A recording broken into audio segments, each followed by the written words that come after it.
Good evening, night creatures. Tonight, we listen to the history of Apollo, god of the sun.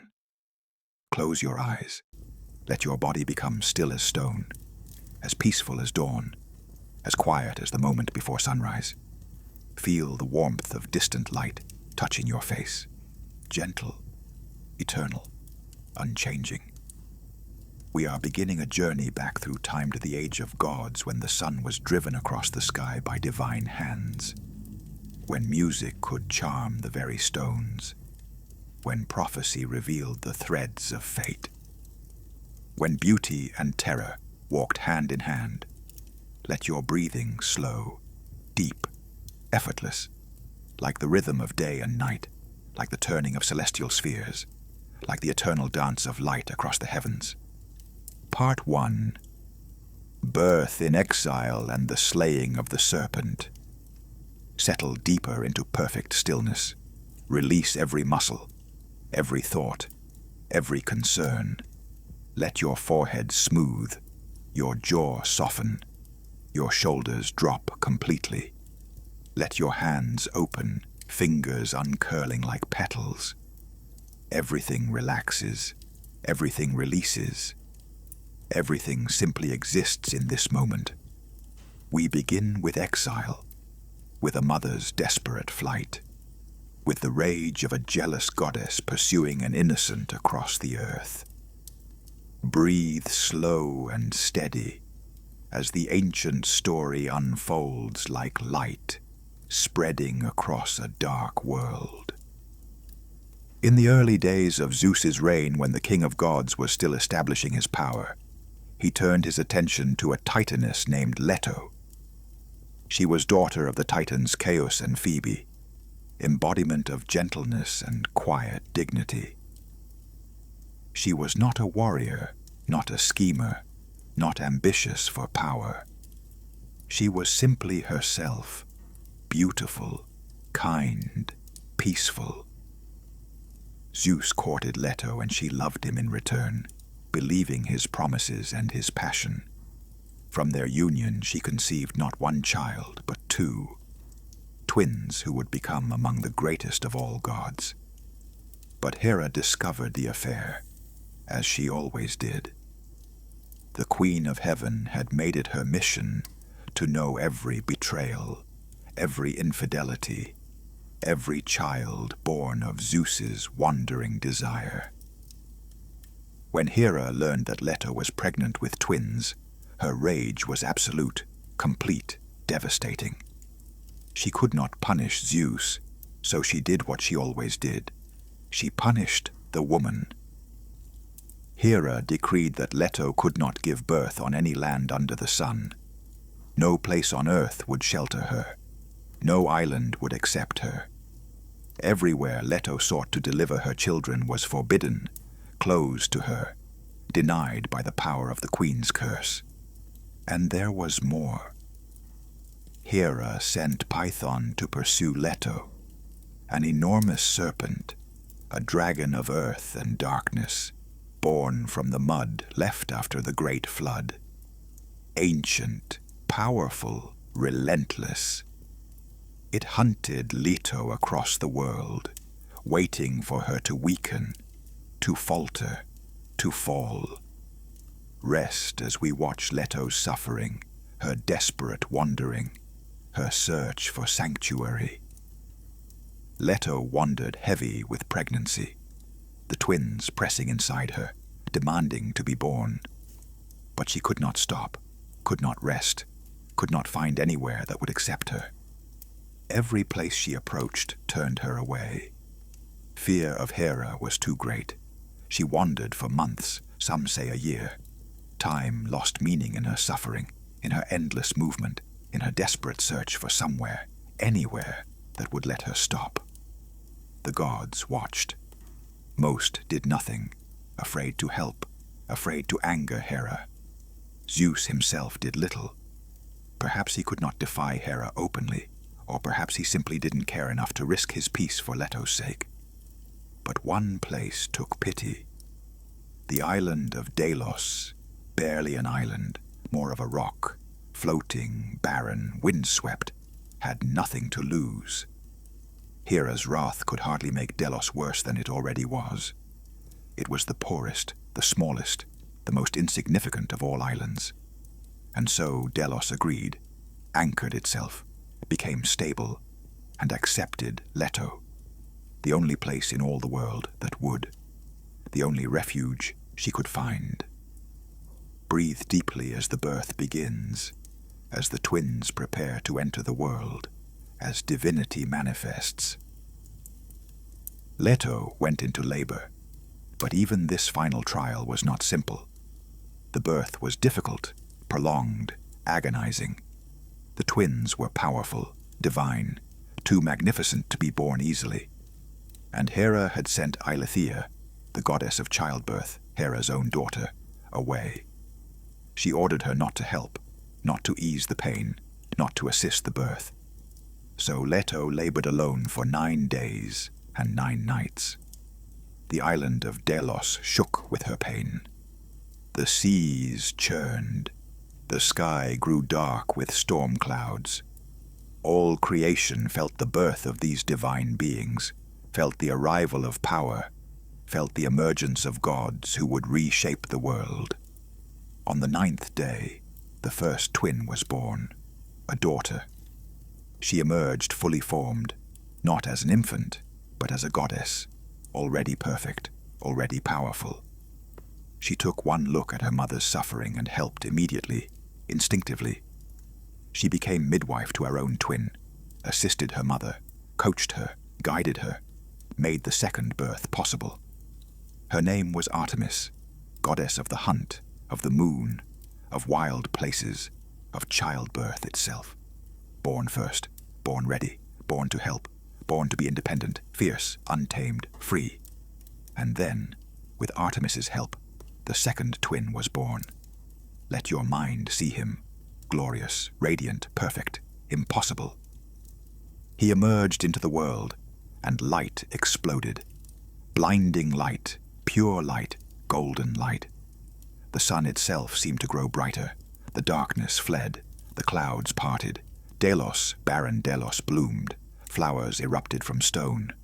Trees grew from bare rock. Springs bubbled up from dry ground. The entire island transformed in an instant, from poverty to paradise, from barren to beautiful, from nothing to everything. The baby did not cry or scream as infants do.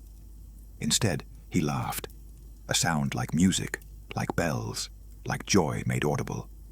And he spoke words that newborns should not know, should not be able to form. Give me my bow, give me my lyre. I will prophesy the will of Zeus. I will bring light to the world. I will make music that charms the very stones. I am Apollo, and I am born. Apollo, god of the sun, of music, of prophecy, of healing, of plague, of poetry, of archery. Born perfect, born beautiful, born with knowledge no infant should possess, born ready, born powerful, born to be great. Artemis and Apollo, the divine twins, born on Delos, born in exile, born from a mother's suffering, born into a world that had rejected them, born to prove that rejection was wrong, foolish, short-sighted. Rest now as the twins grow, as they develop, as they claim their powers. Divine children do not grow as mortal children grow, slowly over years with gradual development. They grow quickly, preternaturally. By the end of his first day, Apollo was already a youth, strong, beautiful, perfect, golden-haired, blue-eyed, tall, radiant, the most beautiful being who had ever existed. Beauty itself made flesh, made divine, made real. He was given his instruments, his bow and arrows forged by Hephaestus, perfect weapons that never missed, that struck true always, that could bring plague, death, divine punishment swift and certain. And his lyre, crafted by Hermes and gifted to Apollo, an instrument that could make music more beautiful than any sound, that could charm animals, move stones, make even gods weep with its beauty. But Apollo's first task, his first act as a god, was not music, not prophecy, not healing or art. His first act was vengeance, justice, the slaying of the serpent that had persecuted his mother. Sink into the tale of Python, into Apollo's first great deed. Apollo learned of Python, the great serpent that Hera had sent to torment Leto.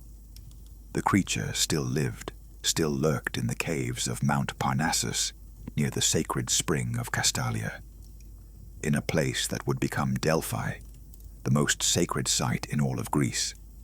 But first, before it could become holy to Apollo, the serpent had to die. Apollo went to Parnassus only days old, but already a god in full, already powerful, already terrible in his beauty and his wrath. He found Python in its cave, massive, ancient, covered in scales harder than bronze, with eyes that glowed in darkness, with breath that poisoned the air, with power enough to challenge even a god. But Apollo was no ordinary god. He was Zeus's son, Leto's son, born of suffering, born of persecution, born with purpose, born to prove his worth. He took his bow, nocked an arrow, drew back the string, and the battle began. Let the battle unfold, swift, terrible, decisive.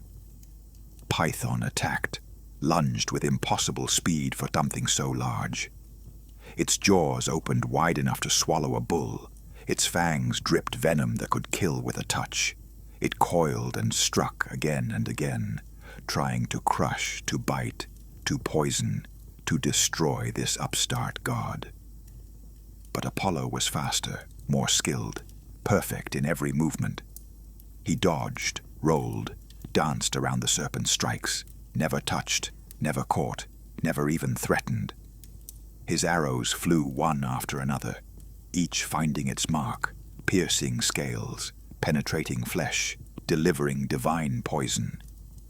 Each arrow was agony, weakness, the slow draining of life from an ancient, powerful, doomed creature. Python grew weaker, slower. Its strikes became desperate, clumsy. It knew it was dying, knew it was doomed, knew that this god, this child, this perfect, beautiful, terrible being, was its end.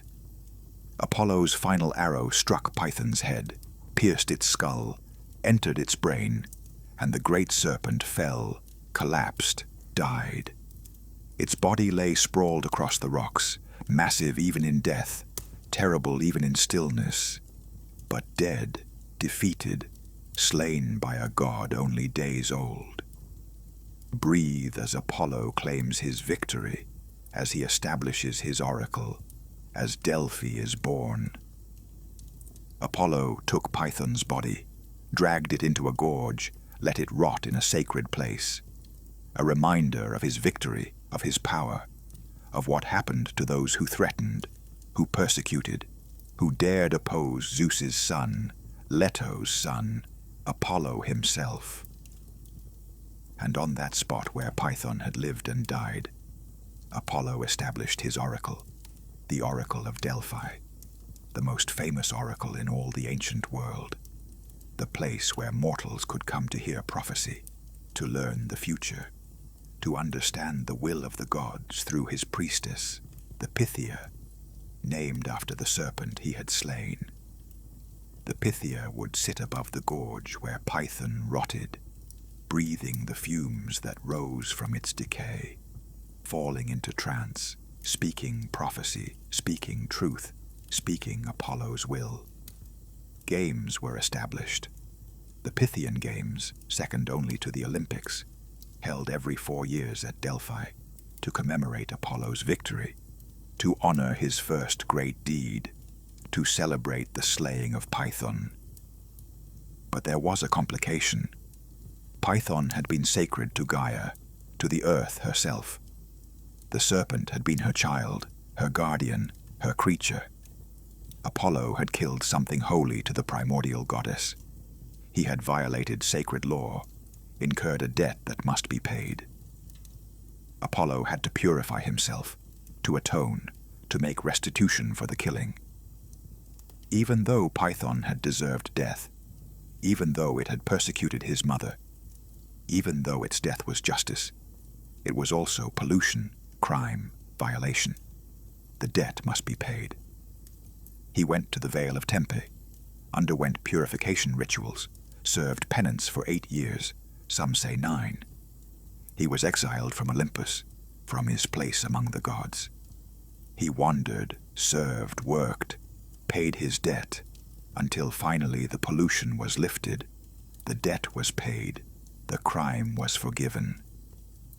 And Apollo returned to Olympus, returned to his place among the gods, returned changed, matured, having learned that even divine power must be tempered with responsibility, that even justified killings create debts, that even gods must answer to justice, to balance, to the order of things that existed before them, that will exist after, that is eternal.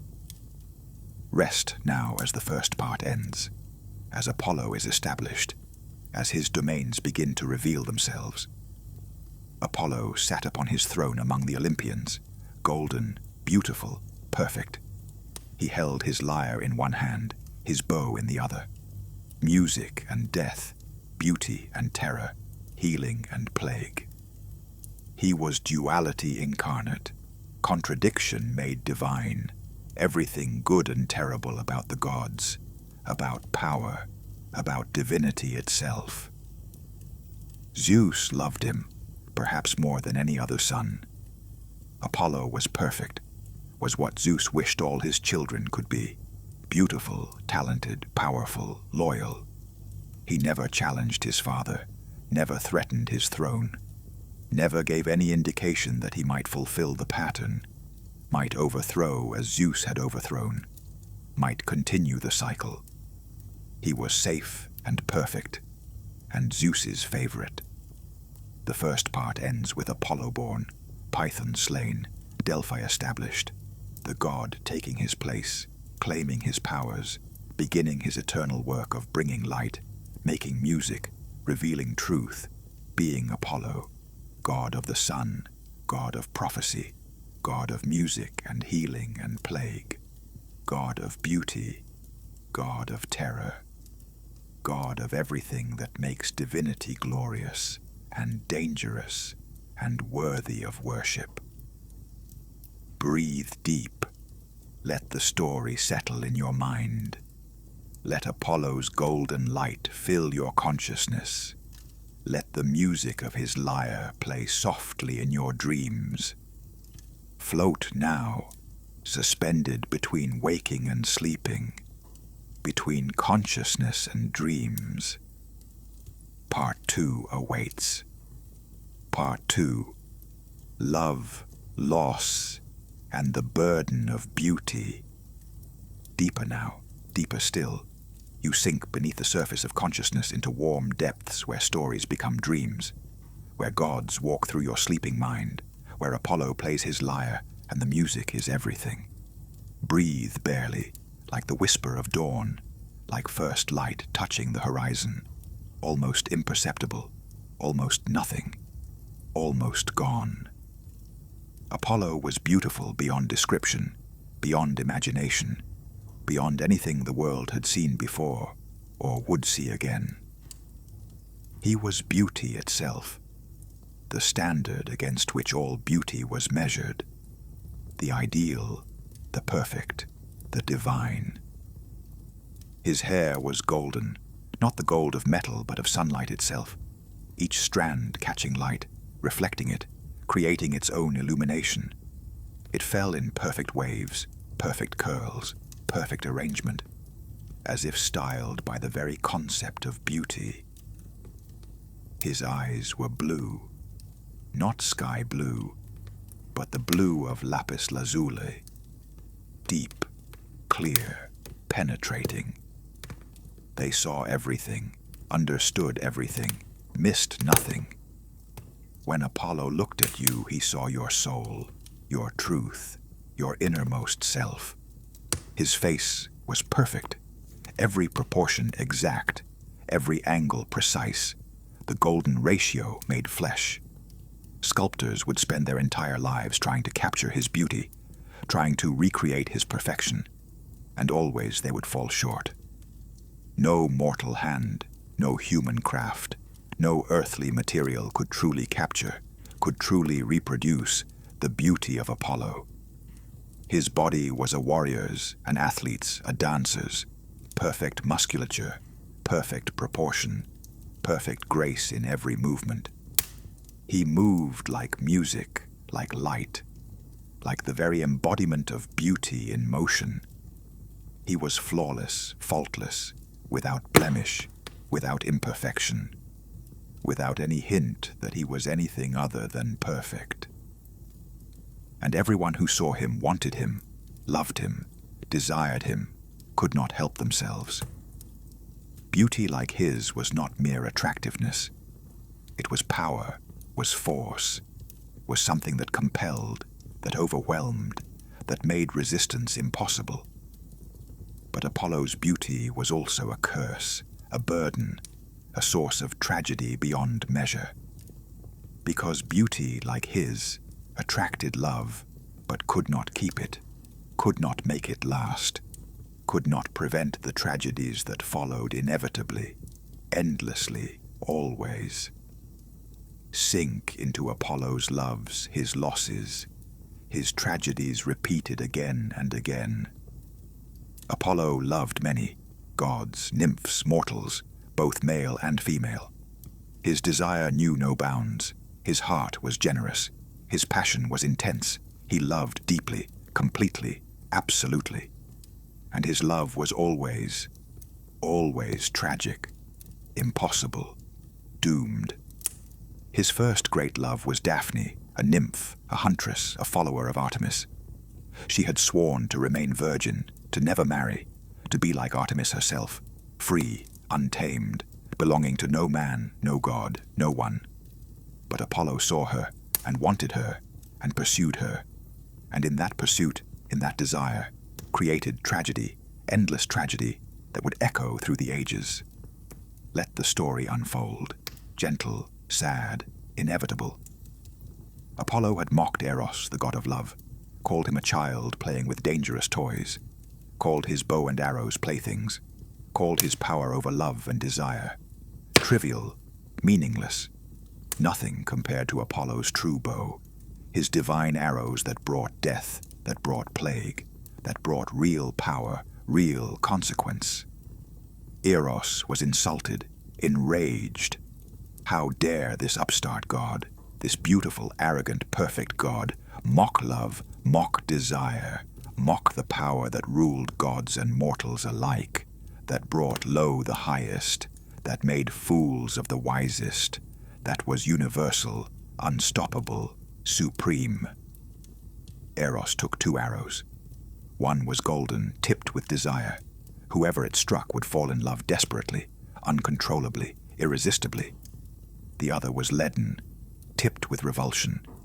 Whoever it struck would feel only disgust, only rejection, only the desperate need to escape. Eros found Apollo, found Daphne, and loosed his arrows.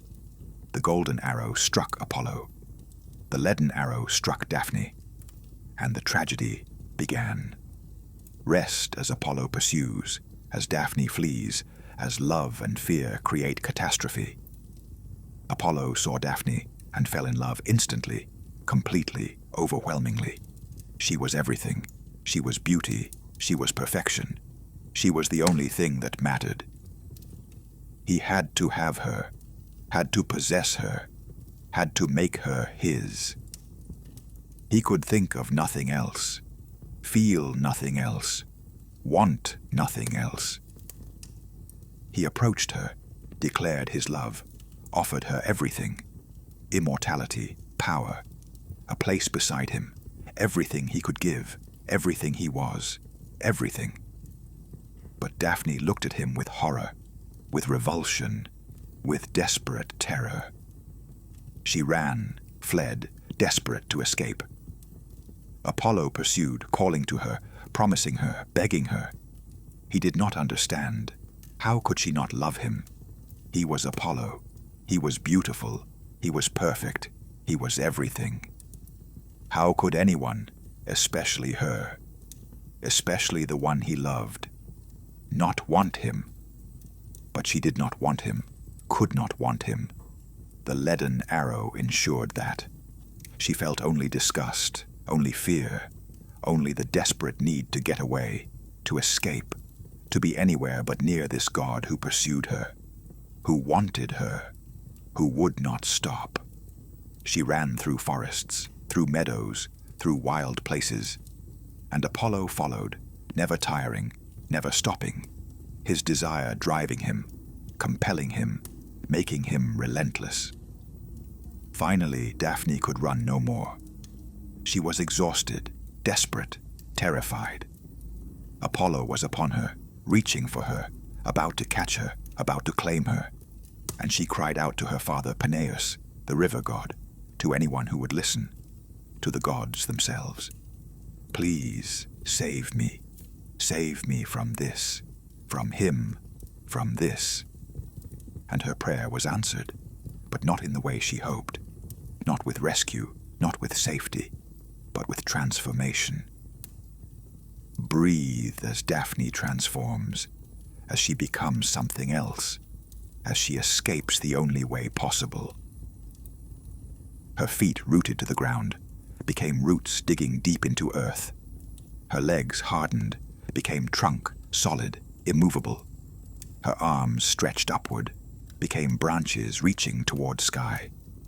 Her fingers became twigs. Her hair became leaves. Her soft flesh became bark, rough, protective, sealed. She became a laurel tree, a Daphne tree, named after her, forever. She was saved, but saved by losing her form, her life, her humanity, herself. She was free of Apollo, but only by ceasing to be Daphne. Apollo reached her just as the transformation completed. His hands touched not soft flesh but rough bark. His embrace closed around not a woman but a tree.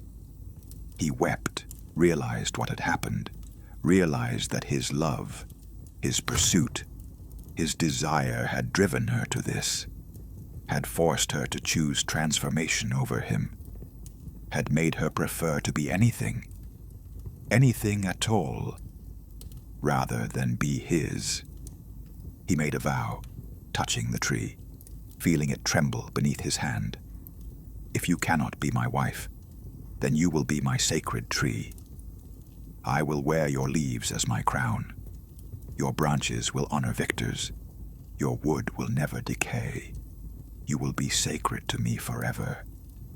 I will love you always, even in this form, even like this. I will love you. And so the laurel became Apollo's sacred plant. Laurel wreaths crowned victors at the Pythian Games. Poets wore laurel. Apollo himself was always depicted wearing laurel, a crown of leaves, a reminder of his first love, his first loss, his first tragedy. Let this sadness wash over you, then dissolve. There are more loves, more losses, more tragedies to come. Apollo loved Hyacinthus, a Spartan prince, beautiful, young, perfect. They were friends, companions, perhaps more than friends. The ancient stories are unclear, ambiguous, allowing interpretation. But the love was real, the friendship was deep, the bond was strong. They spent their days together, wrestling, running, competing in sports. Apollo teaching the young prince, the prince adoring the god. It was innocent, joyful, pure, everything love should be, everything Apollo rarely found. One day, they were throwing discus, taking turns, laughing, competing, being young and strong and alive. Apollo threw the discus with divine strength, sent it flying far, so far that even he was impressed. Hyacinthus ran to retrieve it, eager, excited, not watching carefully enough, not paying attention to where it would land. sink into the accident, the tragedy, the moment everything changed. The discus struck Hyacinthus in the head. The impact was terrible, fatal. The young prince fell, blood pouring from the wound. Apollo rushed to him, held him, tried to heal him, used all his power, all his skill, all his knowledge of medicine and healing. But even Apollo, god of healing, could not heal this, could not prevent this, could not save him. Hyacinthus died in Apollo's arms. The god wept, held the body, refused to let go. This was not like Daphne. This was not rejection, not fear. This was accident, random, meaningless, pointless. The universe simply taking for no reason, because it could, because death comes for mortals, even mortals loved by gods, even mortals held in divine arms. Some versions say Zephyrus was responsible, the west wind.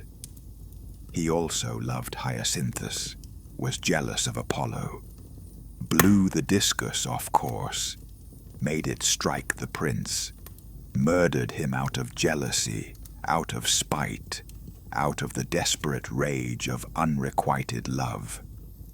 Whether accident or murder, the result was the same. Hyacinthus was dead, and Apollo's heart was broken.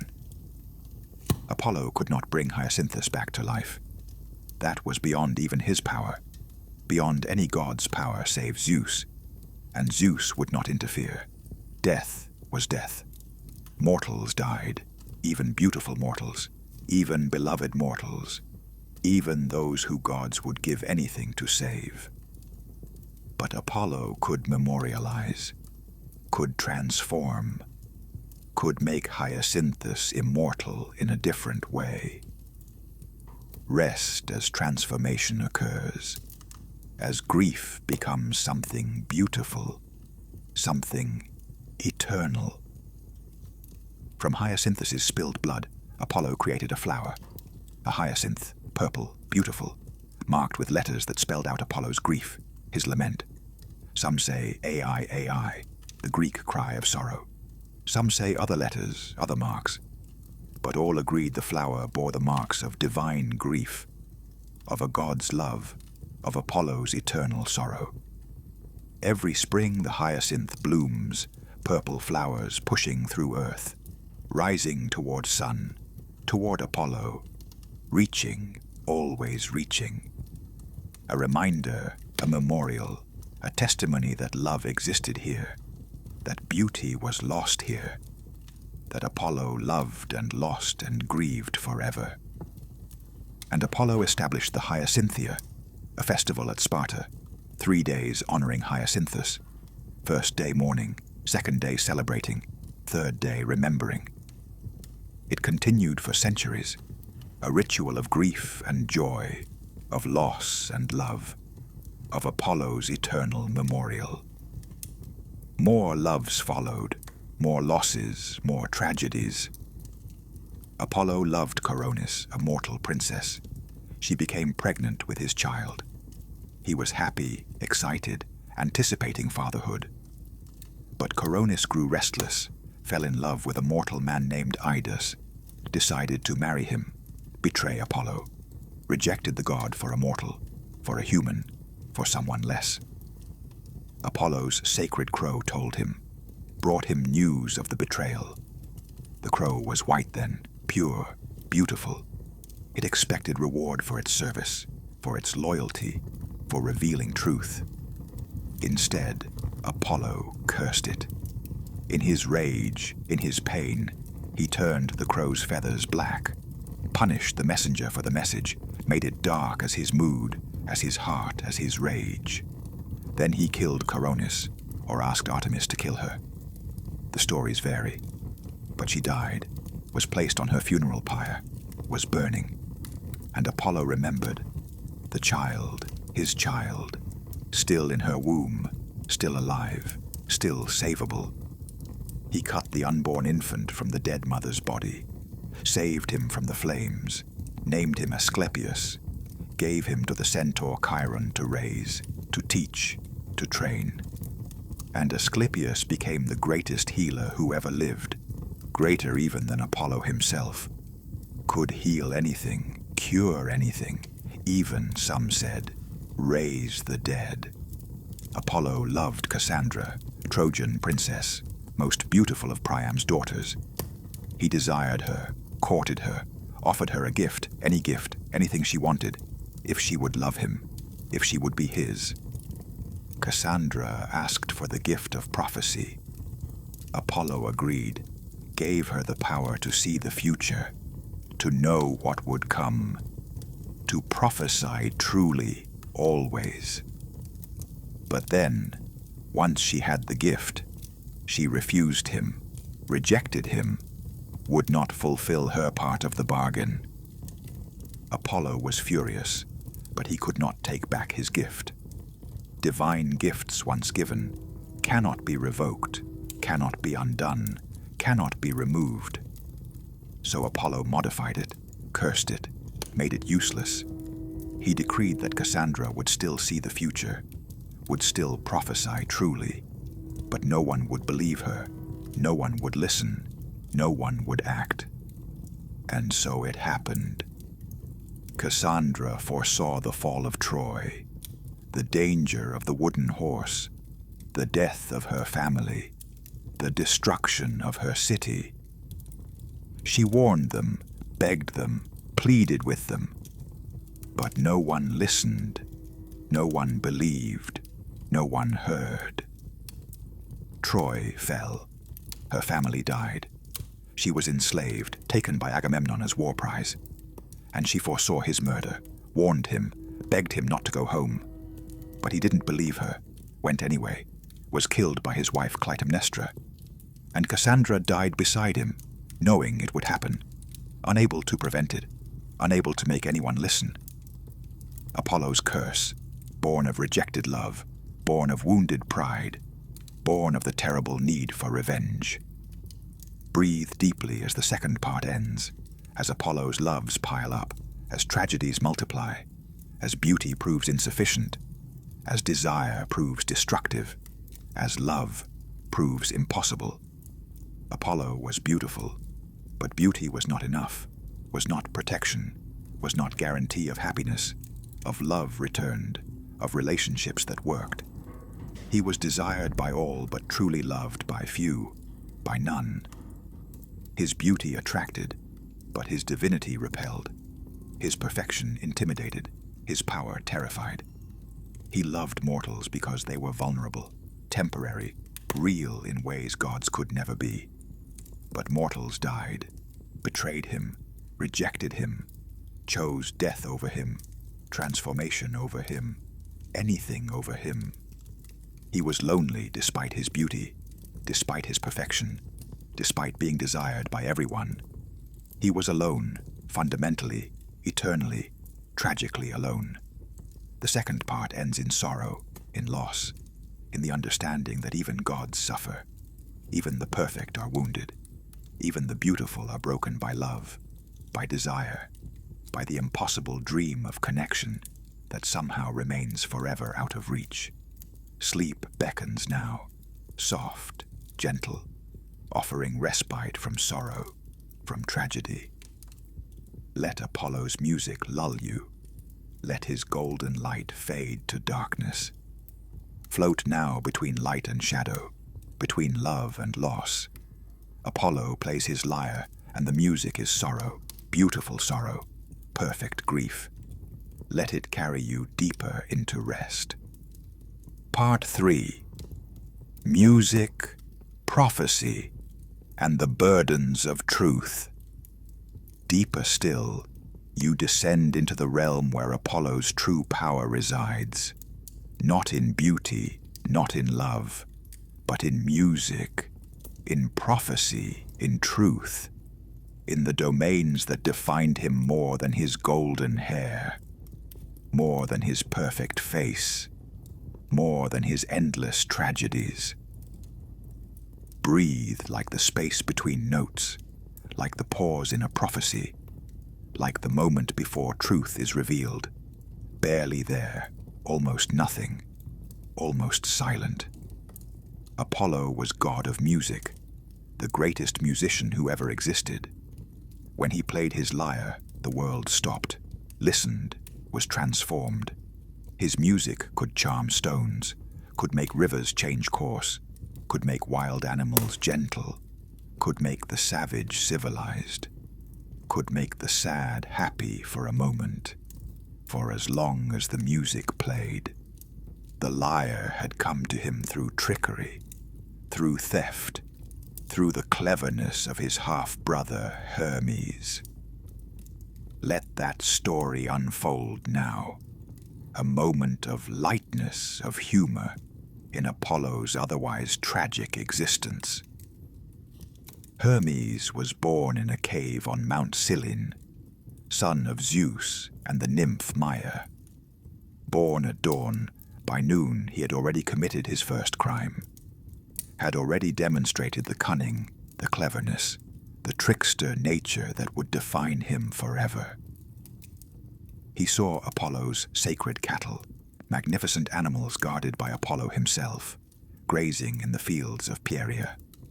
And Hermes, still an infant, still hours old, decided to steal them. Why? Because he could. Because it was funny. Because he wanted to test himself, to prove he could outsmart even Apollo, god of truth, God who saw everything. Rest as the theft unfolds, as infant cleverness confronts divine anger. Hermes stole the cattle, but he was clever. He made them walk backward so their tracks would suggest they were going the opposite direction. He made shoes for himself from bark to disguise his footprints. He drove the cattle far away, hid them in a cave, covered his tracks, made the theft nearly impossible to solve. Then he found a turtle, killed it, took its shell, stretched strings across it, created the first lyre, the first stringed instrument. Music made from death, from transformation, from the shell of a creature that had been alive. When Apollo discovered his cattle were stolen, he was furious. He searched, used his prophetic powers, finally traced the theft to Hermes, an infant, hours old. The audacity was impressive, infuriating, impossible to ignore. Apollo confronted Hermes, demanded the cattle back. Hermes played innocent. What cattle? I'm just a baby. I was born yesterday. How could I possibly steal anything? I can barely walk. See? But Apollo knew truth, could not be deceived. He dragged Hermes before Zeus, demanded justice, demanded punishment, demanded restitution. Zeus looked at his infant son, at this tiny, clever child who had already committed grand theft. And Zeus laughed, delighted by the cleverness, the audacity, the sheer nerve. He told Apollo the cattle must be returned, but he also told Apollo to be impressed, to be amused. Hermes showed Apollo the lyre, played it. The music was beautiful, new, different from anything that had existed before. Apollo heard it and wanted it, needed it, could not imagine existence without this instrument, this music, this sound. They made a trade, the cattle for the lyre. Apollo got the instrument that would become his symbol, his greatest tool, his means of making music that would charm the very gods. And Hermes got away with theft, got rewarded for crime, got to become the god of thieves, the trickster, the boundary crosser, the one who could get away with anything. Apollo took the lyre and made it his own, practiced, mastered it, became the greatest musician in existence. His music became legendary, became essential, became the standard against which all other music was judged. Sink into Apollo's music, into the power of sound, into divine harmony. When Apollo played, the muses would gather, all 9 of them, goddesses of art and inspiration. They would listen, would dance, would add their voices, their instruments, creating music that transcended mortality, that touched divinity, that was perfect. The muses were Apollo's companions, his followers, his choir. Calliope, muse of epic poetry. Clio, muse of history. Erato, muse of love poetry. Euterpe, muse of music. Melpomene, muse of tragedy. Polyhymnia, muse of hymns. Terpsichore, muse of dance. Thalia, muse of comedy. Urania, muse of astronomy. They gathered on Mount Parnassus, on Mount Helicon, wherever Apollo went, wherever music was made, wherever art was created. But Apollo's music had a darker side, a competitive side, a proud side that could not tolerate challenge, that could not accept rivals, that punished those who claimed to be equal, better, comparable. The Satyr Marsyas learned this, learned the price of challenging Apollo, learned what happened to those who claimed musical superiority over the god of music. Let the contest unfold, terrible, unjust, memorable. Marsyas was a satyr, half man, half goat, wild, crude, but talented. He had found the double flute, the aulos, invented by Athena, discarded by her because playing it distorted her beautiful face, made her look ugly. Marsyas learned to play it, became skilled, became masterful, became proud. He claimed he could play better than Apollo himself, challenged the god to a contest. Winner, take all. The loser would suffer whatever punishment the winner decreed. Apollo accepted, confident, certain, arrogant. How could a satyr, a crude half-beast, possibly match him? The god of music, the master of the lyre, the perfect. They played. Marsyas on his flute, Apollo on his lyre. The music was magnificent. Both were skilled, both were masterful, both made sounds that seemed impossible, that transcended what instruments should be able to produce. The judges, the muses, could not decide. The contest was too close, too evenly matched, neither clearly superior. So Apollo cheated, changed the rules mid-contest. He said, "Let us both play our instruments upside down and sing while playing. Whoever can do this wins." Breathe as injustice unfolds, as power reveals its true face. Apollo could do this.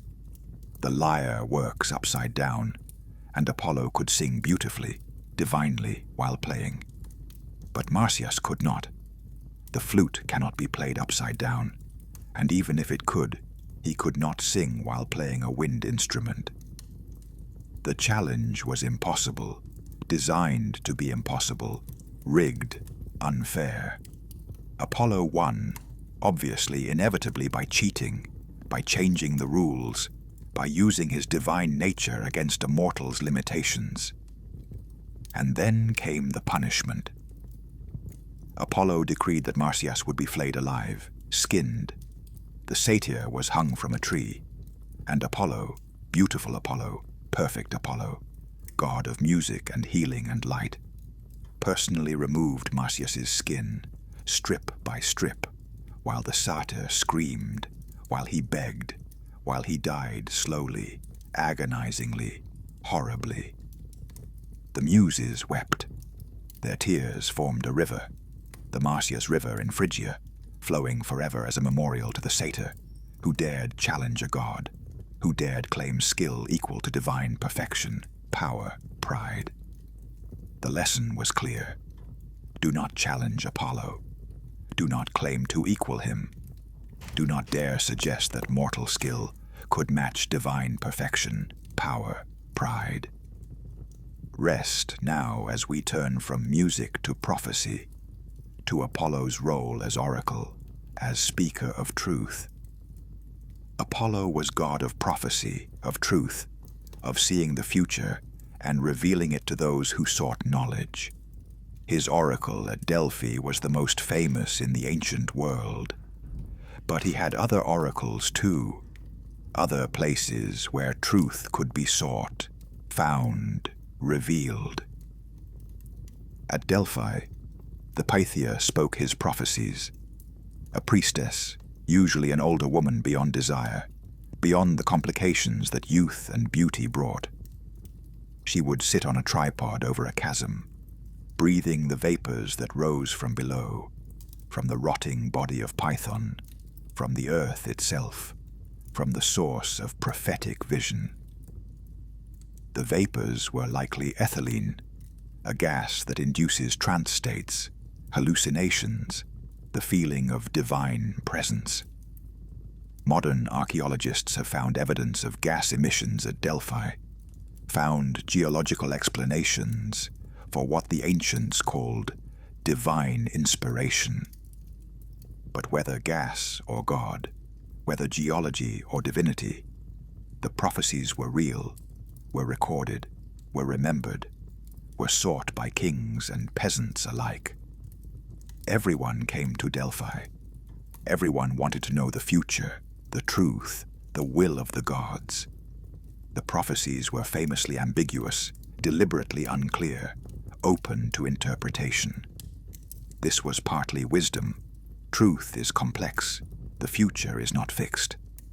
Prophecy must allow for human choice, for free will, for the understanding that knowing the future does not mean you can change it. Sink into famous prophecies, into words that shaped history, into truth that was true but not clear. King Croesus of Lydia came to Delphi, asked whether he should attack Persia.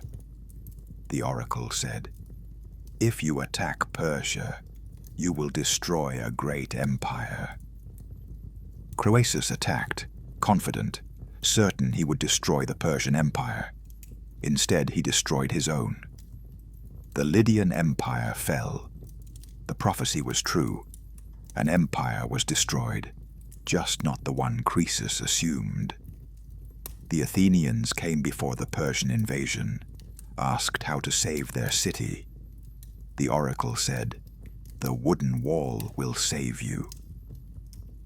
Many thought this meant they should fortify the Acropolis with wooden palisades, but Themistocles understood the wooden wall was the fleet, the ships. They evacuated Athens, fought the Persians at sea, won at Salamis, saved Greece. The prophecy was true, the wooden wall saved them, but understanding required wisdom, interpretation, courage to see what was meant. Oedipus's father Laius received a prophecy that his son would kill him and marry his wife. To prevent this, Laius abandoned the infant Oedipus on a mountain to die. But Oedipus survived, was raised by others, not knowing his true parents. When grown, he received his own prophecy that he would kill his father and marry his mother. To prevent this, he fled the people he thought were his parents, traveled to Thebes. On the road, he met Laius, quarreled with him, killed him. Later, he solved the riddle of the Sphinx, was rewarded with marriage to the Queen Jocasta, his own mother. The prophecy came true, despite all efforts to prevent it. Because of efforts to prevent it, the future was fixed, inevitable. Knowing it changed nothing. Rest as we contemplate what this means, what prophecy teaches, what truth costs. Apollo's prophecies were burdens. Knowledge of the future did not make you free. It trapped you, made you complicit in your own fate, made you question every choice, every action, every step toward the doom you now knew was coming.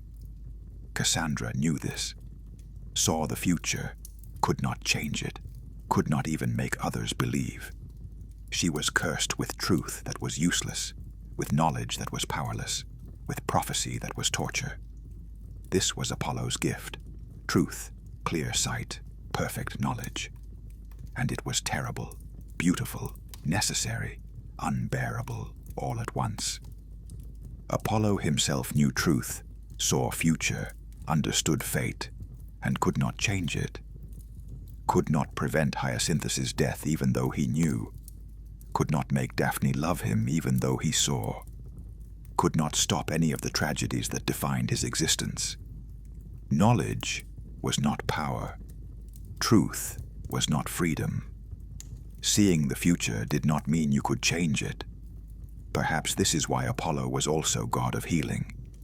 Perhaps knowing how much suffering was coming, how much pain was inevitable, how much tragedy was fixed, made him want to ease what suffering he could, heal what wounds were healable. Breathe deeply as we turn to Apollo's role as healer, as god of medicine. Apollo was father of medicine through his son Asclepius, the child cut from Coronis's dead body, raised by the centaur Chiron, taught all the healing arts, all the medical knowledge, all the skills that could ease suffering, could cure disease, could heal. Asclepius became the greatest healer in history, greater even than Apollo, could cure any disease, heal any wound. Eventually, he could even raise the dead, bring back those who had died, restore life where death had claimed it. But this was too much, too far, too dangerous. Zeus killed Asclepius with a thunderbolt. Dead mortals must stay dead. The boundary between life and death must be maintained. The order of things must be preserved.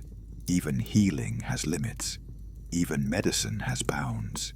Even gods cannot save everyone, cannot prevent death, cannot make the world safe. Apollo was enraged, his son killed by his father, medicine punished for being too successful, healing destroyed for working too well, the injustice, the cruelty, the wrong of it all. Apollo could not strike Zeus, could not take revenge on the king of gods, but he could strike Zeus's servants, the Cyclopes who forged the thunderbolt. Apollo killed them, shot them with his arrows, murdered those who had made the weapon that killed his son. Zeus was furious, would have cast Apollo into Tartarus, into the prison where Titans were kept. But Leto intervened, begged for her son, pleaded for mercy. And Zeus relented somewhat. Instead of eternal imprisonment, Apollo was exiled again, made to serve a mortal again, to pay for his crime again. Apollo served King Admetus of Pherae for 1 year, some say 9. He served well, helped the king, made his flocks prosper, blessed his household, found that he enjoyed it, found that servitude for a righteous master was not so terrible, was almost pleasant. Admetus was kind, fair, good. Apollo respected him, helped him. When Admetus's time came to die, Apollo got the fates drunk, convinced them to spare Admetus if someone would die in his place. Admetus's wife Alcestis volunteered, died for him. But Heracles later rescued her from death, brought her back. A rare happy ending, a rare story where death was cheated, where love was rewarded. But these were exceptions, rare moments of light in Apollo's generally tragic existence. Rest now as the third part ends, as we understand Apollo more fully, as we see him not just as beautiful god, not just as tragic lover, but as prophet, as musician, as healer, as complex, contradictory, containing multitudes, light and darkness, beauty and cruelty, truth and ambiguity, healing and plague, music and violence. He was everything, all at once, forever. The third part ends with Apollo revealed, his depths explored, his domains understood, his nature examined. He was not simple, was not only beauty, was not reducible to tragedy or music or prophecy. He was all of it, was contradiction incarnate, was the God who showed that perfection contains imperfection, that beauty hides ugliness, that light casts shadow. Sleep pulls at you strongly now. The final part awaits, but so does unconsciousness, so does rest, so does the release from stories, from gods, from everything except darkness and silence and peace. Float, drift between Apollo's light and sleep's darkness, between truth and dreams, between the music that never ends and the silence that is everything. Part 4. The sun's chariot and the eternal light, the deepest darkness, the final descent, where consciousness is barely a whisper, where you exist in the space between thought and no thought, between being and non-being, between the light of Apollo and the darkness of sleep. Breathe. If this barely perceptible exchange can be called breathing, this minimal sustenance of existence, this thread that connects you to life, to awareness, to the world of story. Apollo was god of the sun, though not originally, not in the oldest stories. In the beginning, Helios was the sun god, the titan who drove the solar chariot across the sky each day. But as time passed, as stories evolved, as worship changed, Apollo and Helios merged, became one. The young, beautiful god, taking on the role of the ancient titan, becoming the sun itself. Let the story of the solar chariot unfold. The tragedy of Phaethon, one of Apollo's mortal sons who wanted to prove his divine parentage, who demanded the impossible, who paid the ultimate price. Phaethon was Apollo's son, born of the nymph Clymene, raised by his mother, told stories of his father, the god, the beautiful god, the perfect god. But his friends did not believe, mocked him, called him liar, said his father was no god but simply a mortal, a man, nothing special. Phaethon could not bear this, could not accept the mockery, could not live with the doubt.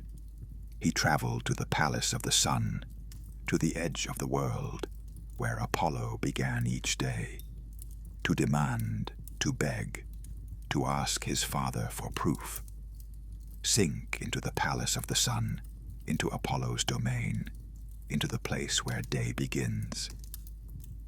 The palace was magnificent beyond description, built of gold and ivory and precious stones, every surface gleaming, every pillar radiant, light everywhere, no shadows, no darkness, just endless, brilliant, overwhelming light.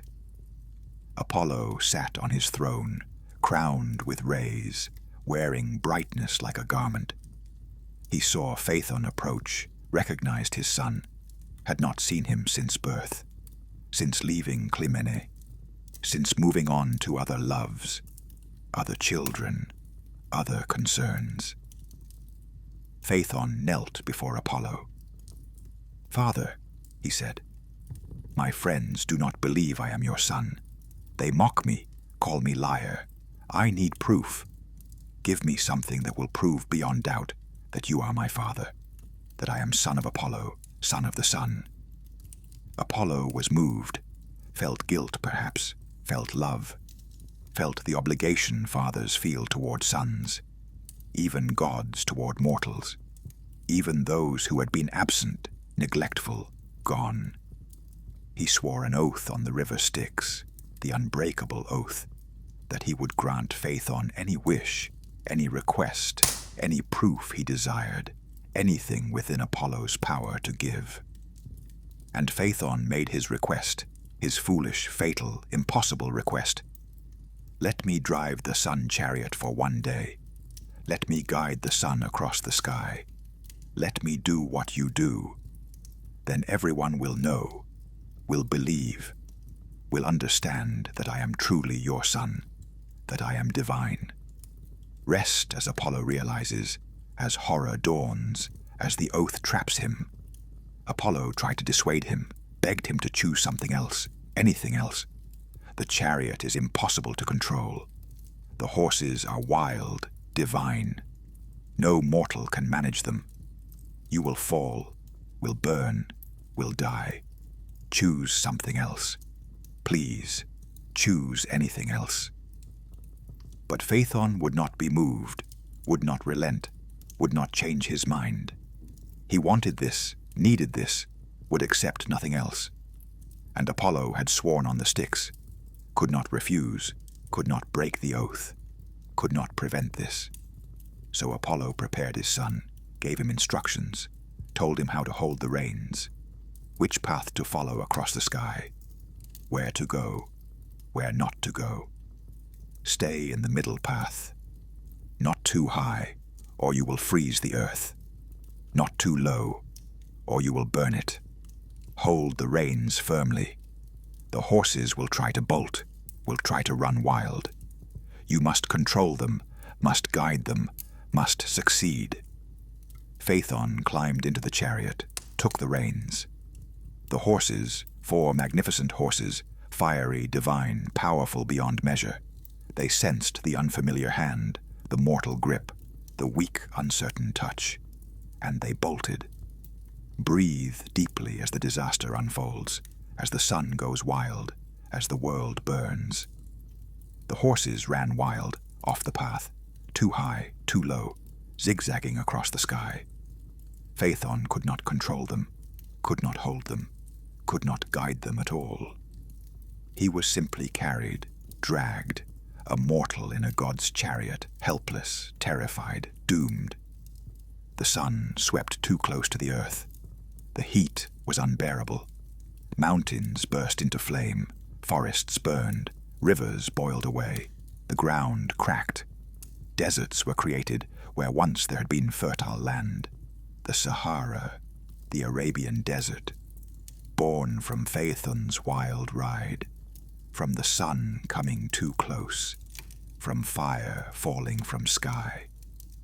People burned, cities burned, entire civilizations destroyed in moments.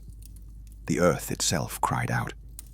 Gaia herself, Mother Earth, begged Zeus to stop this, to prevent the destruction, to save what could be saved.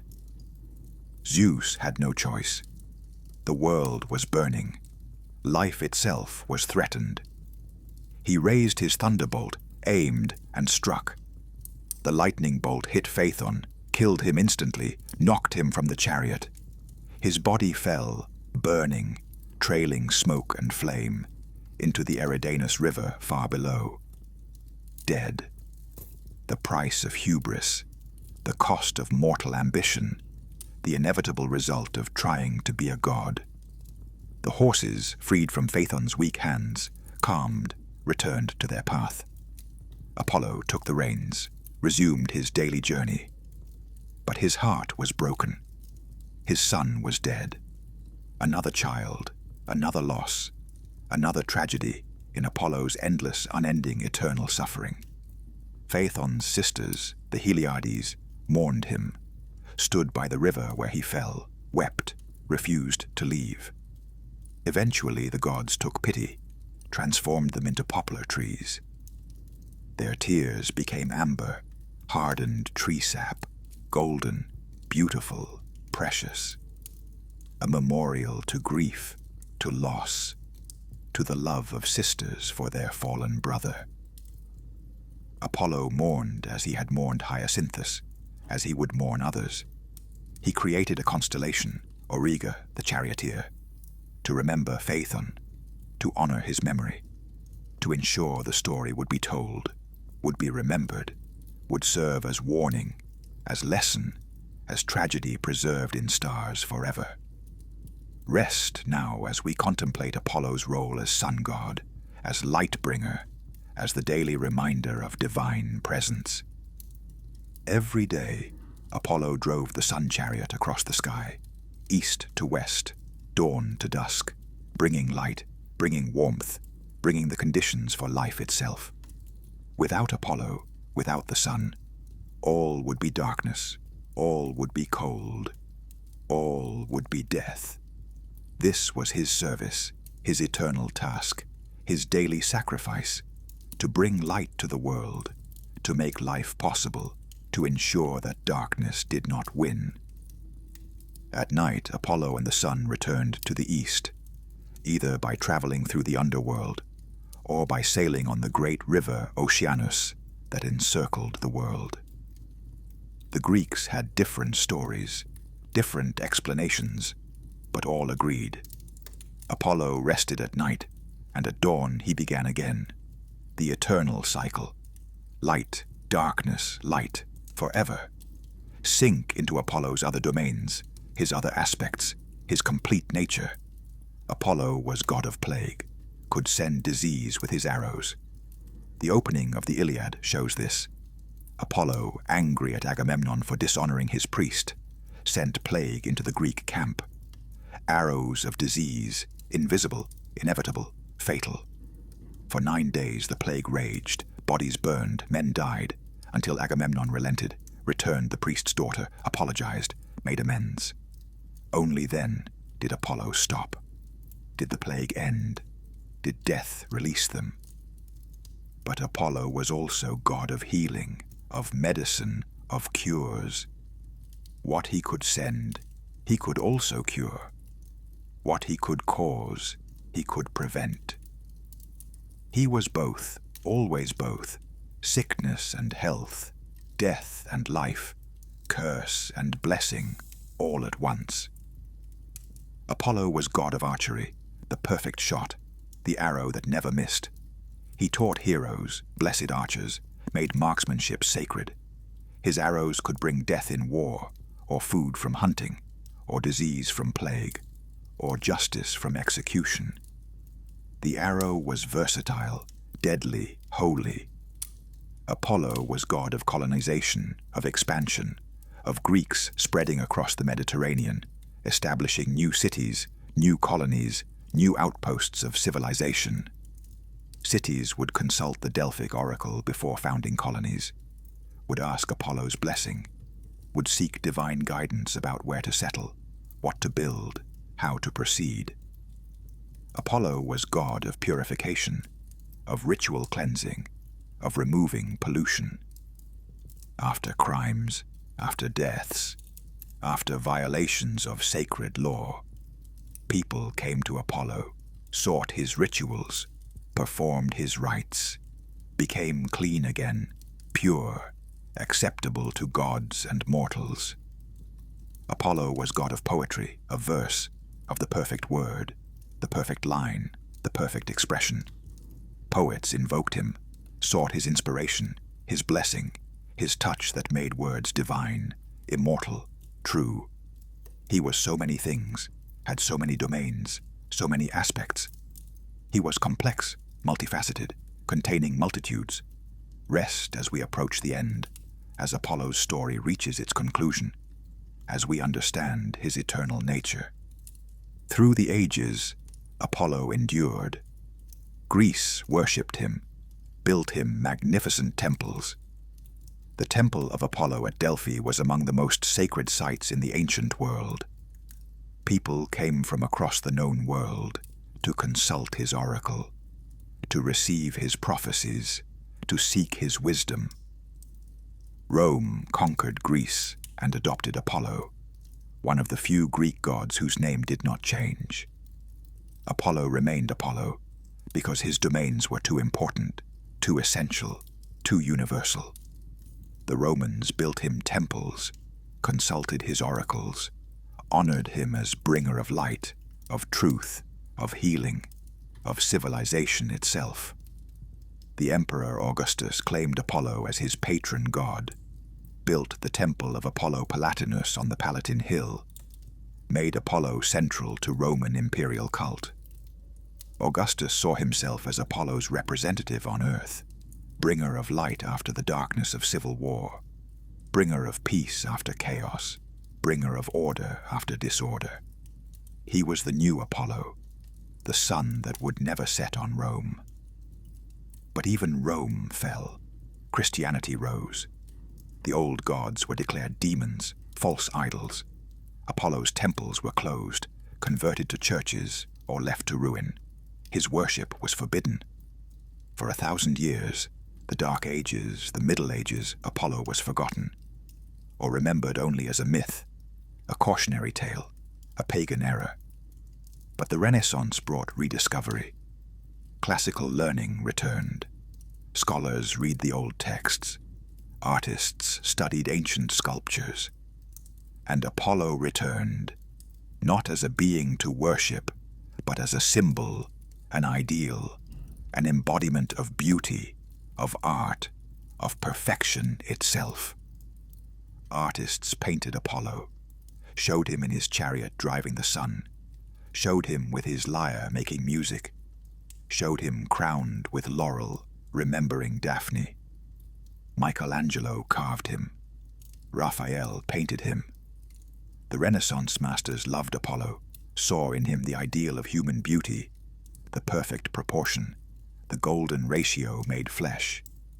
Writers invoked him. Shakespeare mentioned him. Milton wrote of him.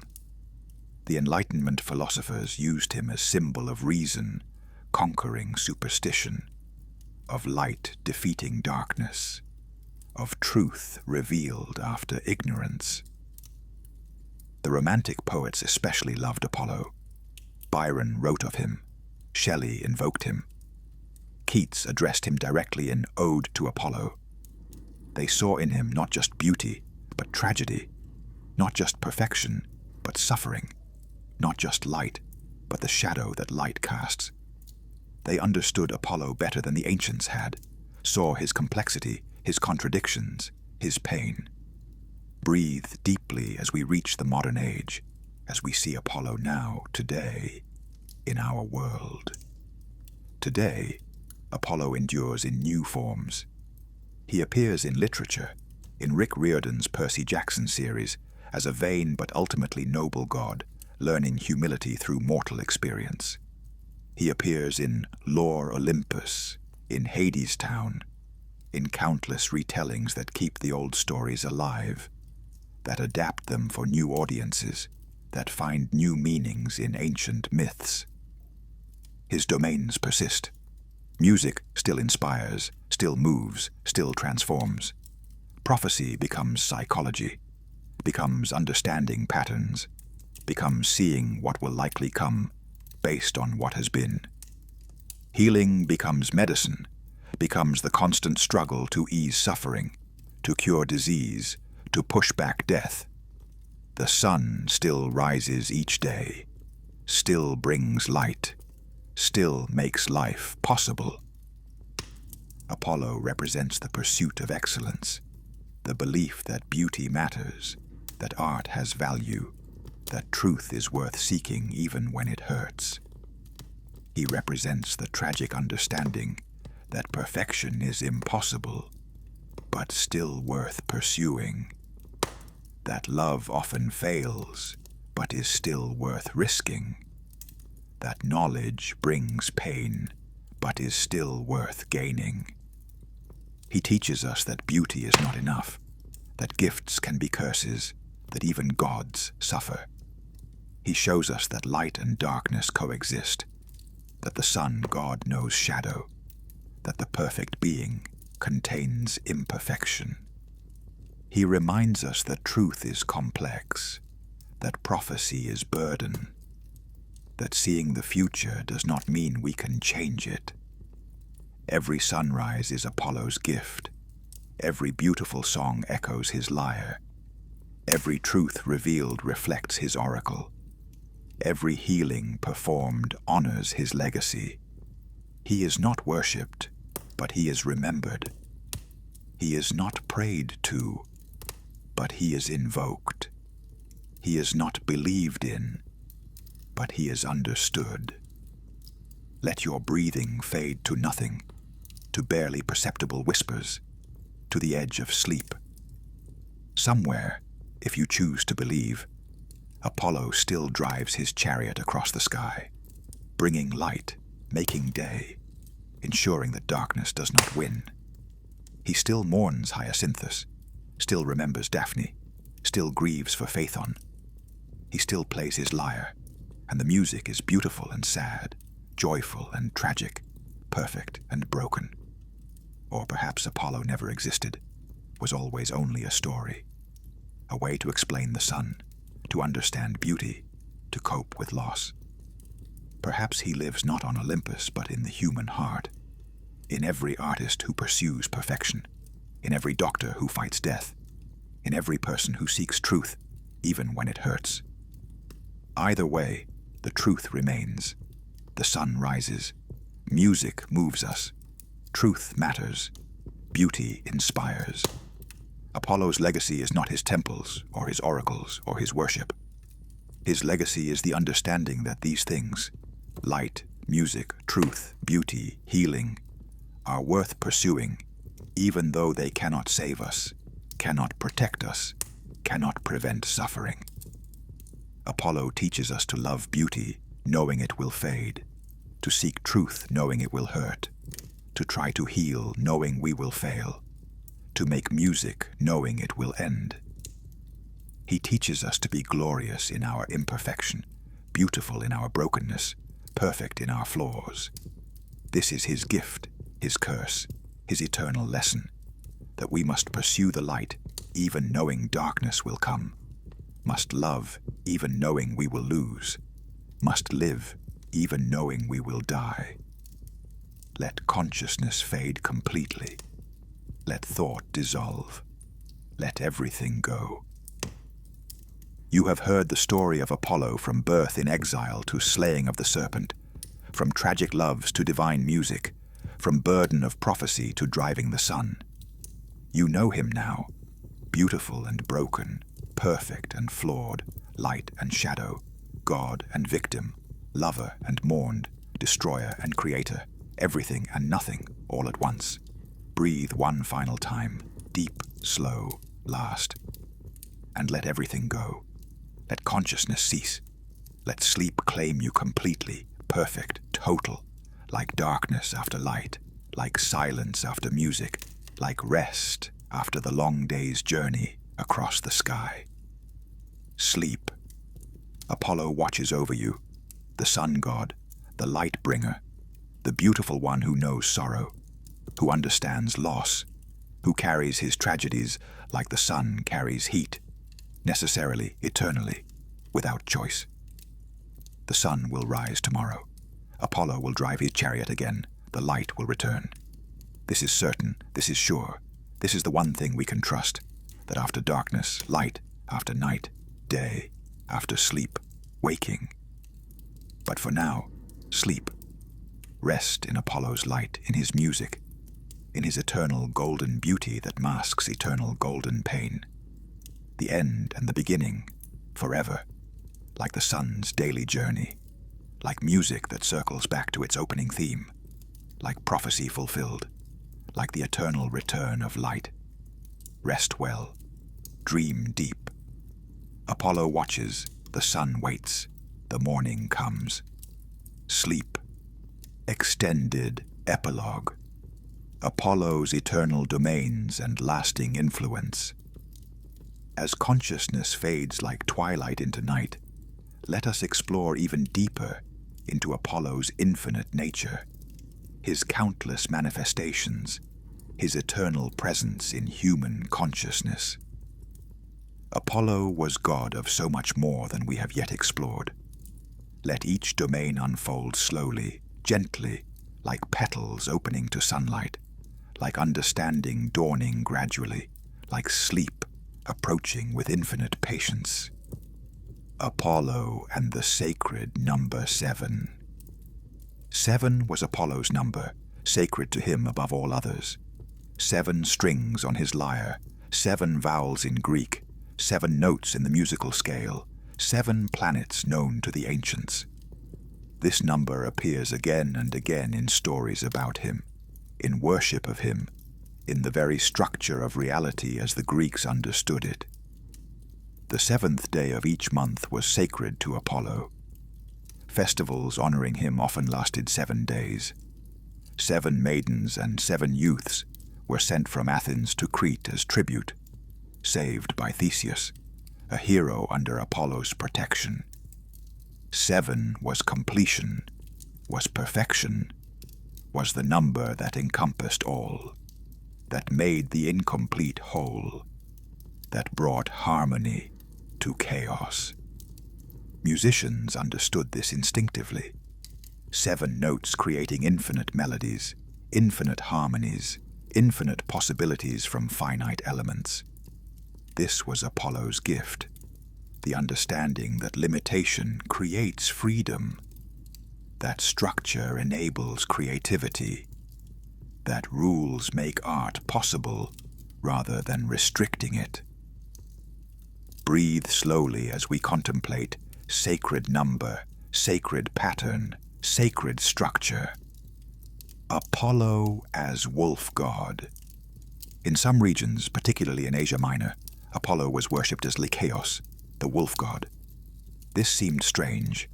How could the god of light, of beauty, of civilization itself, be associated with wolves, with wildness, with predators of darkness? But Apollo contained multitudes.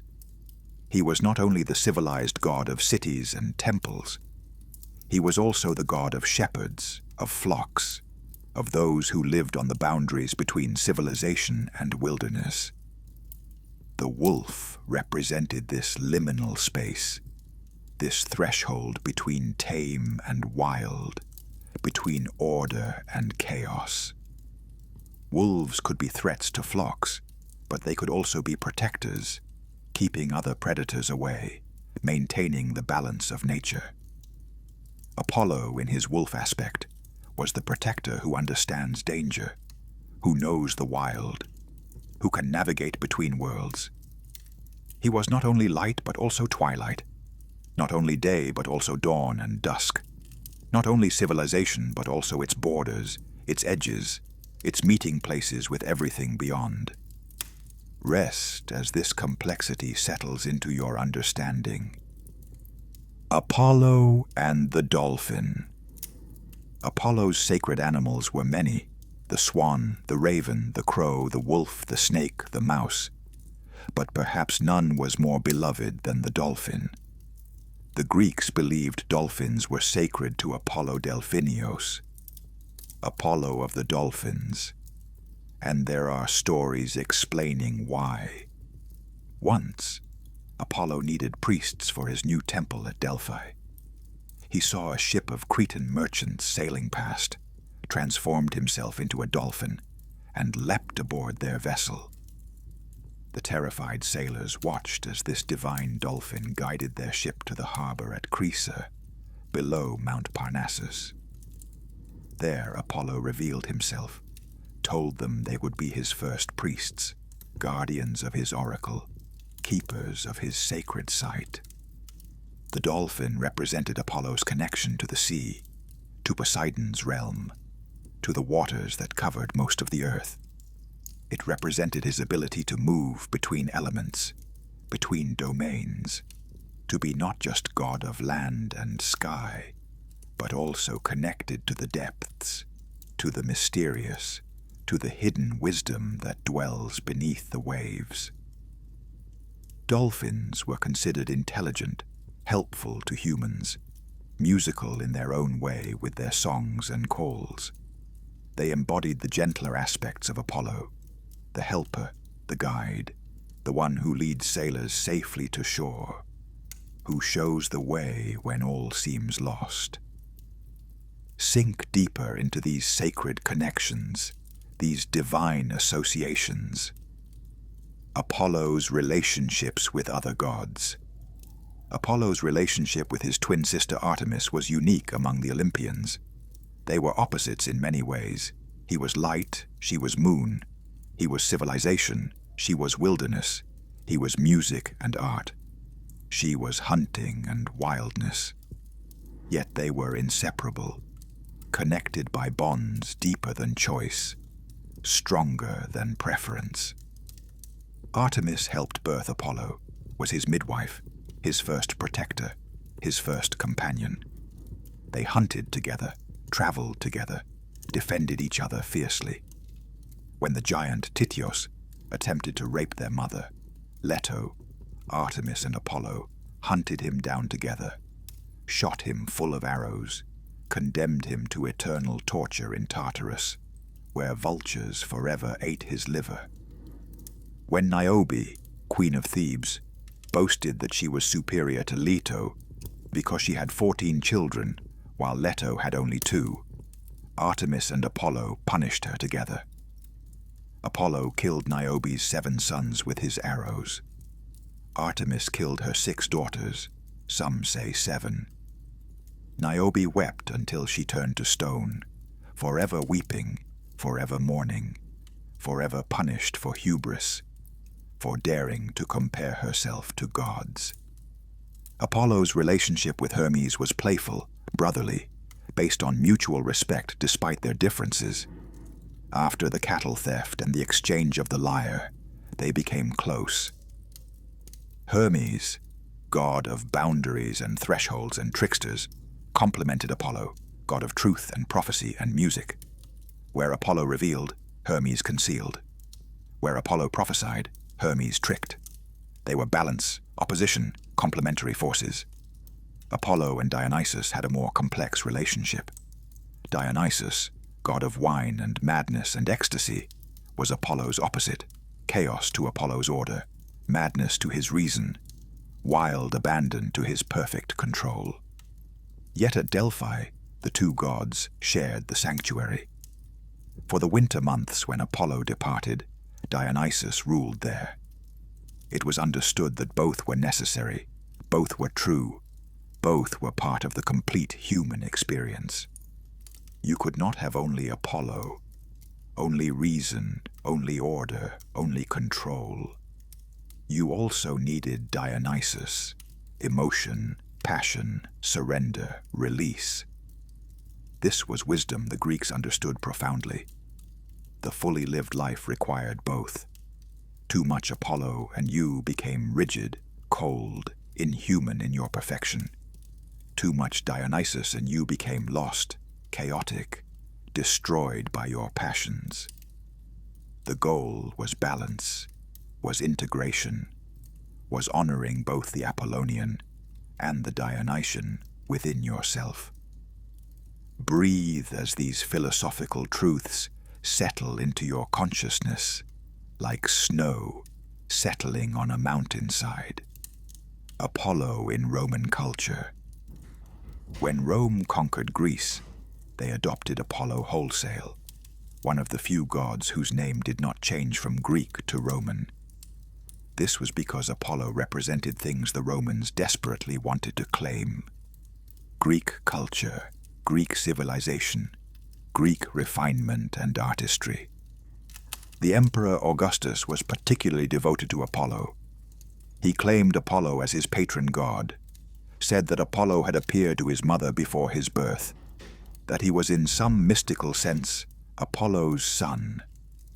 He built the magnificent temple of Apollo Palatinus on the Palatine Hill, next to his own house, making it clear that he ruled with Apollo's blessing, that his reign was Apollo's reign, that the Pax Augusta, the peace of Augustus, was Apollo's gift to Rome. Roman poets celebrated Apollo. Virgil invoked him in the Aeneid. Horace wrote hymns to him. Ovid told his stories in the Metamorphoses, preserving myths that might otherwise have been lost, ensuring that generations, centuries later, would still know of Daphne, of Hyacinthus, of Python, of Phaethon. The Romans understood Apollo as they understood many Greek gods, as embodiment of abstract principles. Apollo was civilization itself, was the arts, was healing, was prophecy, was everything that made Rome more than just military might, more than just conquest, more than just power. He was the justification for empire, the proof that Rome brought not just domination, but culture, not just subjugation, but enlightenment. This was partly propaganda, partly self-delusion, partly truth. Rome did spread literacy, law, architecture, engineering, peace after chaos. But it also destroyed cultures, enslaved peoples, extracted wealth, imposed its will by violence. Apollo's light had shadows. The civilization he represented required conquest. The peace he brought demanded submission. Rest as you contemplate these contradictions, these uncomfortable truths about culture and power. Apollo and Christianity. When Christianity conquered Rome, Apollo faced a new challenge. The church could not simply adopt him as they had adopted some pagan customs. He was too powerful, too important, too much a competitor to Christ himself. Both were bringers of light, Christ the light of the world, Apollo the sun god. Both were associated with healing, Christ performing miracles, Apollo god of medicine. Both spoke truth, Christ teaching the way, Apollo revealing prophecy. The parallels were too close, the competition too direct. So the church made Apollo a demon, a false idol, a deception of Satan. His oracles were declared demonic possession. His prophecies were lies from hell. His worship was forbidden on pain of death. His temples were destroyed or converted to churches. The oracle at Delphi was closed in 393 CE by order of the Christian emperor Theodosius I. Silence fell over the sanctuary that had spoken for over 1,000 years. But Apollo did not entirely disappear. Christian saints took over some of his functions. Saint Michael became associated with healing. Various saints became oracles in their own way, revealing God's will through visions and prophecies. The church calendar placed Christmas near the winter solstice, when days begin to lengthen again, when the sun, begins his return, his triumph over darkness. In art, Christ was sometimes depicted with a halo that looked suspiciously like Apollo's radiant crown. The imagery of light conquering darkness, of the sun rising victorious, was too powerful to abandon completely. Apollo's symbols, Apollo's meaning, Apollo's truth persisted even when his name was forbidden. Sink deeper into the historical currents, the cultural transformations, the way stories survive, even when belief dies. Apollo in Renaissance and Baroque art. The Renaissance brought Apollo roaring back. Artists rediscovered classical sculpture, studied Greek and Roman texts, fell in love again with the old gods. Apollo appeared everywhere, in paintings, in sculptures, in fountains, in palace decorations. Artists loved Apollo because he represented their ideal, the beautiful human form, perfect proportion, the union of physical and intellectual perfection. He was what they aspired to create, what they tried to capture in marble and paint and bronze. The Apollo Belvedere, a Roman marble copy of a Greek bronze, was rediscovered in the 15th century and became instantly famous. Artists studied it obsessively. It showed Apollo having just shot an arrow, his body perfectly balanced, perfectly proportioned, perfectly beautiful. Michelangelo studied it. Bernini copied it. It became the standard for male beauty, the ideal form. Baroque artists particularly loved depicting Apollo in his chariot. Giovanni Battista Tiepolo painted Apollo driving across the sky in frescoes of impossible grandeur and beauty. The sun god in his golden chariot, surrounded by clouds and cherubs and allegorical figures, bringing light to the world. It was celebration of divine power, of earthly beauty, of the glorious fusion of mythology and artistry. Apollo appeared in fountains across Europe. The fountain of Apollo at Versailles showed the sun god rising from the water in his chariot at dawn, horses bursting from the depths, ready to begin their daily journey.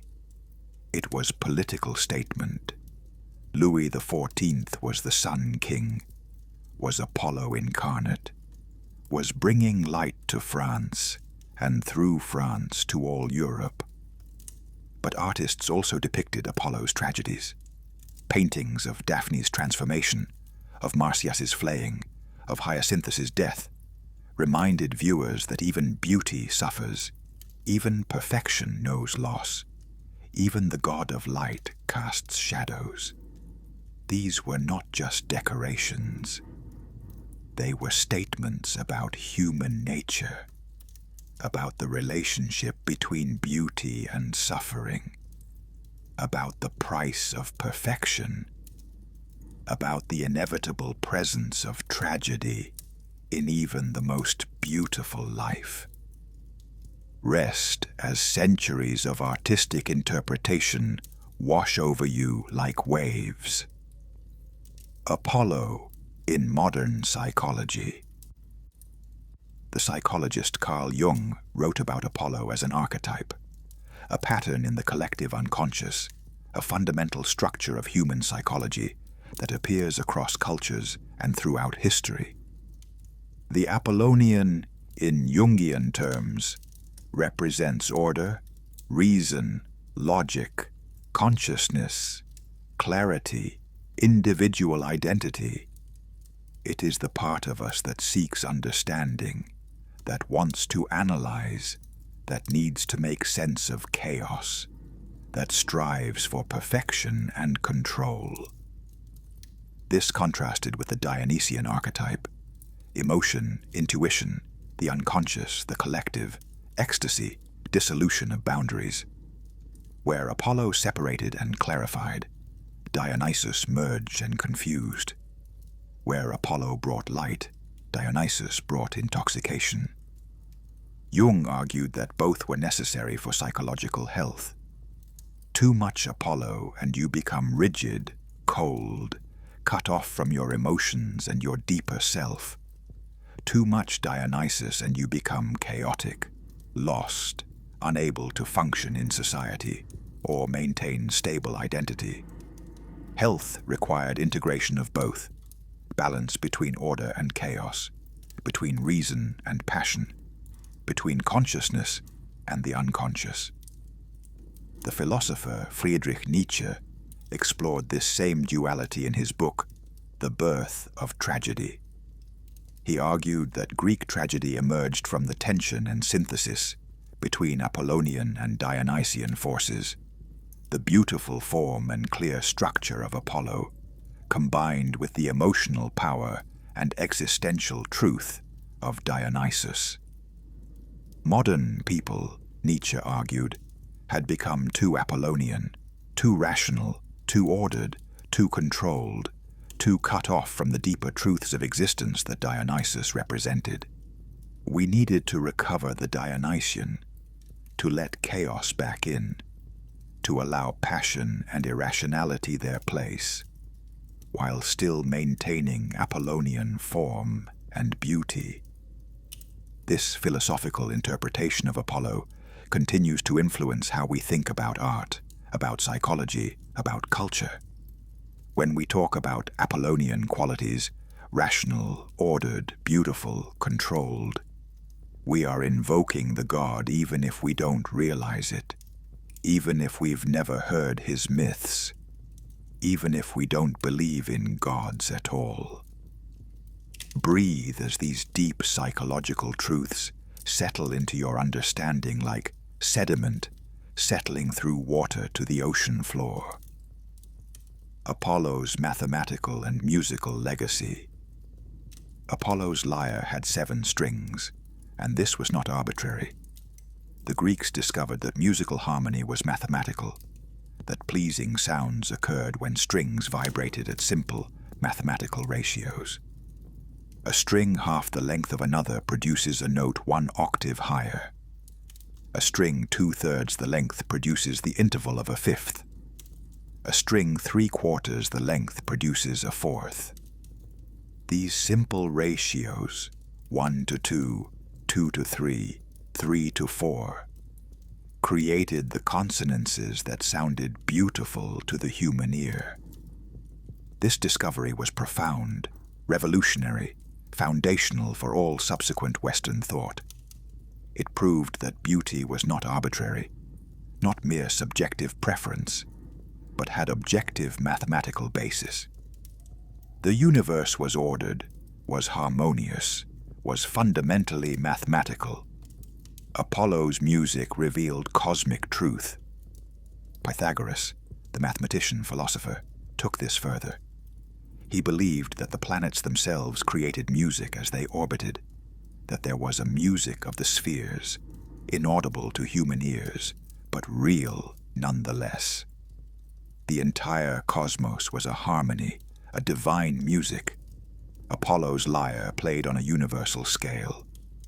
This idea influenced astronomy, physics, mathematics, philosophy for 2,000 years. Kepler, discovering the laws of planetary motion, believed he was hearing the music of the spheres, was revealing Apollo's cosmic harmony. The idea that the universe is fundamentally mathematical, fundamentally ordered, fundamentally beautiful. This is Apollo's legacy. This is his eternal gift. Even today, physicists speak of the elegance of equations, the beauty of theories. They seek not just truth, but beautiful truth, elegant truth, simple and harmonious explanations for complex phenomena. This aesthetic criterion for scientific truth comes from Apollo, from the belief that beauty and truth are ultimately the same, that what is truly true must also be beautiful, must also be harmonious, must also partake of divine music.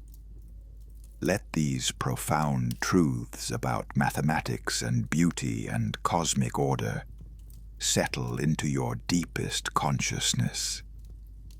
Apollo in literature through the ages. Poets have invoked Apollo for millennia. He was the god of poetry itself, the patron of poets, the source of inspiration and artistic truth. Ancient Greek poets began their works by calling on the Muses, Apollo's companions.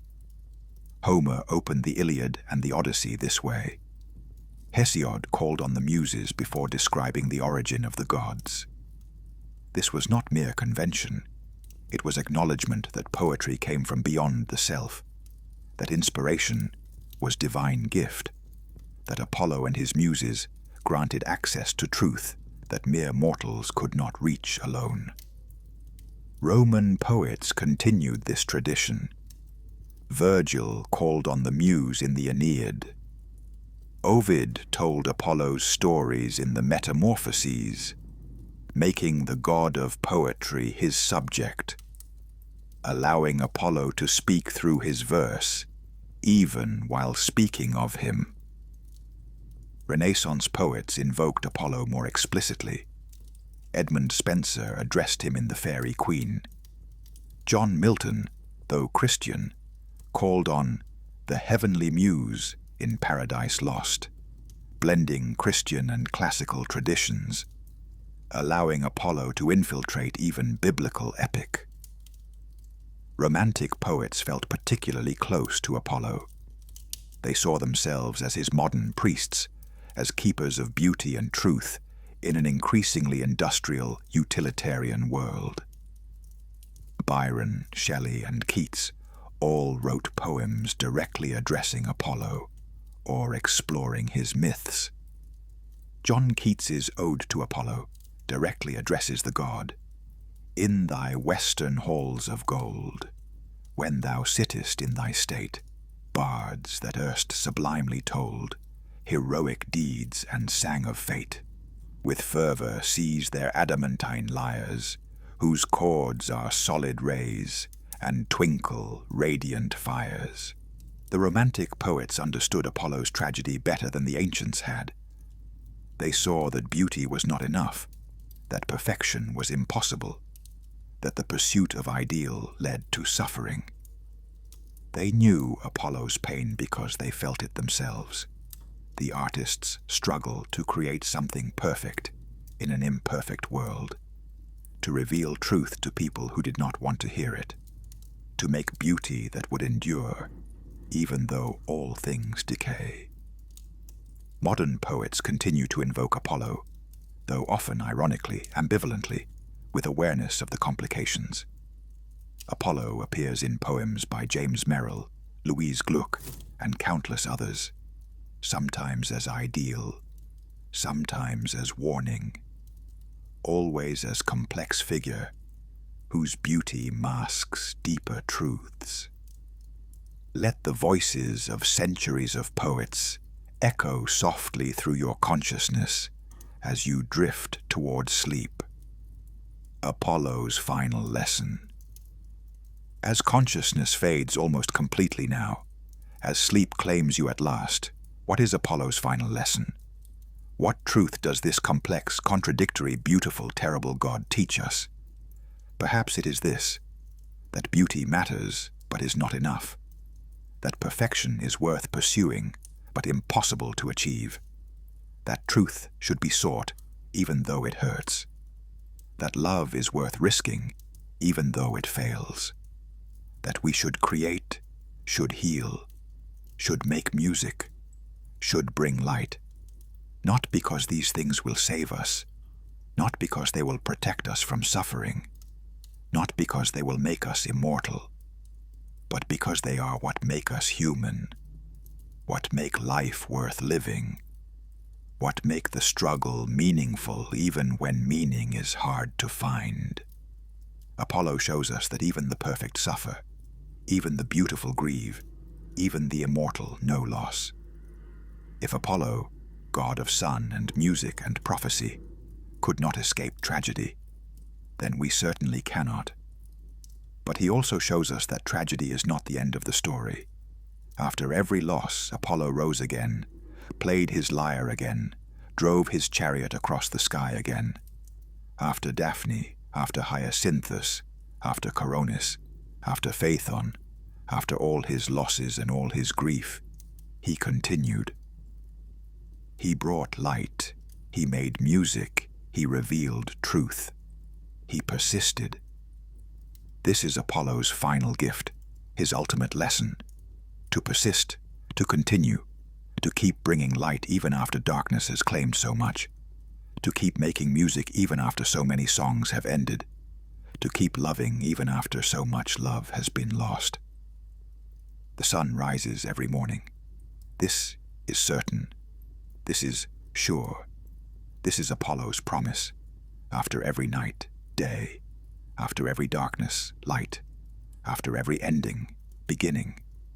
Not because the world is fair, not because we deserve it, not because it makes sense, but because this is the nature of things, the pattern of existence, the eternal return that Apollo embodies and enacts and promises with every sunrise. Let this truth sustain you, as consciousness fades completely, as sleep claims you utterly, as you release everything and drift into perfect darkness, perfect peace, perfect rest. Sleep now, with Apollo's blessing, with his light waiting beyond the darkness of this night's dreams, with his music echoing softly in the deepest chambers of your sleeping mind, with his truth preserved for when you wake again, when light returns, when the story continues. Sleep, the sun will rise again. Apollo promises this, and Apollo, for all his flaws, for all his failures, for all his tragedies, keeps this one promise always, forever, eternally. Sleep.